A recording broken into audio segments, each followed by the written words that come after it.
अस्सलामुअलैकुम वरहमतुल्लाहि वबरकातुहू। प्यारे दोस्तों, मैं हूं अब्दुर्रहमान अली और आप देख रहे हैं हमारा यूट्यूब चैनल इल्म और अमल।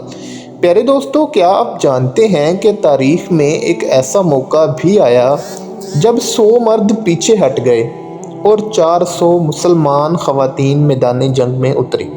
ये कोई अफसाना नहीं, ये कोई कहानी नहीं, ये है अयूबी तारीख़ का वो बाब जिसे आज दानिस्ता भुलाया जा रहा है।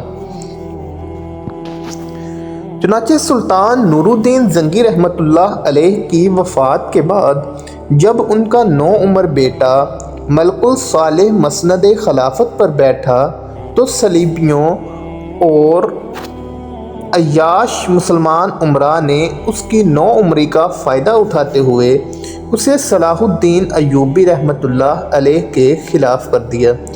दोस्ती और अमन का ड्रामा खेला गया जिसके तहत सुल्तान नूरुद्दीन जंगी रहमतुल्लाह अलैह की कैद में आए अहम ईसाई रहनुमाओं को बग़ैर किसी मुतालबे के मलकुल साले ने रिहा कर दिया। इन सरगर्मियों को देखते हुए नूरुद्दीन जंगी रहमतुल्लाह अलैह की बेवा ने अपने ही बेटे के ख़िलाफ़ मिस्र में सुल्तान सलाहुद्दीन अयूबी को ख़त लिखा और दमिश्क की खिलाफत पर कब्ज़ा करने का मशवरा दिया। दीन से मोहब्बत का ये आलम था कि इस औरत ने ही दमिश्क की औरतों की जहन साजी की ताकि जब सुल्तान सलाहुद्दीन अयूबी रहमतुल्लाह अलैह दमिश्क के दरवाज़े पर आएँ तो कम से कम शहरियों की तरफ से मज़ाहमत ना हो। खैर, दमिश्क सुल्तान सलाहुद्दीन अयूबी रहमतुल्लाह अलैह के कब्ज़ा में चला गया। जंगी मरहूम की ज़िंदगी में सुल्तान सलाहुद्दीन अयूबी को उनका बड़ा आसरा था कि दोनों सुल्तानों का मकसद एक ही था, बैतुल मुक़द्दस को सलीबियों के पंजे से आज़ाद करवाना। लेकिन अब बैतुल मुक़द्दस बहुत दूर नज़र आने लगा था। जब दमिश्क फ़तह हुआ तो ईसाई दोस्त अमरा और मलकुल सालेह हलब की तरफ फ़रार हो गए। ये वही हलब है जिसे आज दुनिया अलीप्पो के नाम से जानती है और पिछले साल मगरबी क़ुव्वतों की बमबारी के बाद शहर खंडरात में बदल चुका है। मलकुल सालेह ने हलब में सलीबियों की मदद से प्रापोगंडा करके शहर और आसपास के इलाकों से अयूबी के ख़िलाफ़ एक बड़ी फ़ौज तैयार कर ली। अब अयूबी को सलीबियों से पहले अपने मुसलमान भाइयों से लड़ना था जो बैतुल मुक़द्दस की राह में रुकावट बने खड़े थे। चनाचे सुल्तान सलाहुद्दीन अयूबी रहमतुल्लाह अलैह के ख़िलाफ़ 3 बड़ी मुसलमान फ़ौजें लड़ने को तैयार थीं। पहली फ़ौज हलब की, दूसरी सलाहुद्दीन अयूबी के कज़न सैफुल्लाह की और तीसरी फ़ौज हरन के किलादार की थी। वक्त गुज़रा, अयूबी ने कमाल महारत से सर्दियों में हलब का मुहासरा कर लिया। हलब में खबर तब पहुंची जब अयूबी बिल्कुल उनके सर पर आन पहुंचा था। ईसाई बादशाह रेनाल्ड भारी मुआवजा लेकर मलकुल सालेह की मदद को ईसाई फ़ौज लेकर निकला। इधर हलब के शहर के अंदर ऐलान करवाए गए कि अयूबी ने नबूवत का दावा कर दिया है। यूं हलब के मुसलमान भी अयूबी के ख़िलाफ़ खूब जिगर से लड़े। जब अयूबी को ईसाई फ़ौज की पेशकदमी का इल्म हुआ तो मजबूरन उसे शहर का मुहासरा उठाना पड़ा। ये पहली बार था कि अयूबी अपनी किसी लड़ाई में नाकाम हुआ हो।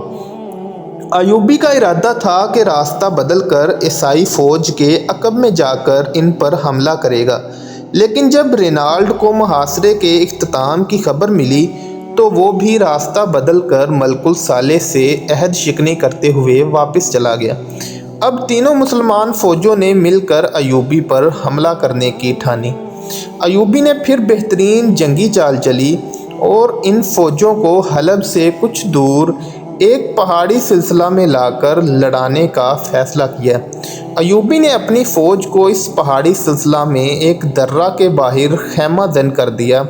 جب حملہ ہوا تو ایوبی کی فوج دائیں بائیں کی چوٹیوں سے ایوبی کے کمانڈوز نے ان پر آگ کی ہانڈیاں برسائیں اور فتح اپنے نام کی۔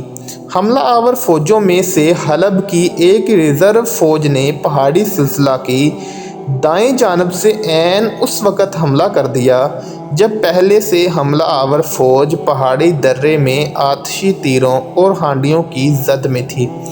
ایوبی نے جنگ کی پلاننگ کے وقت اس طرف سے حملہ پر غور تو کیا تھا، لیکن فوج کی کمی کے باعث وہ اس بارے میں کچھ بھی کرنے سے قاصر تھا۔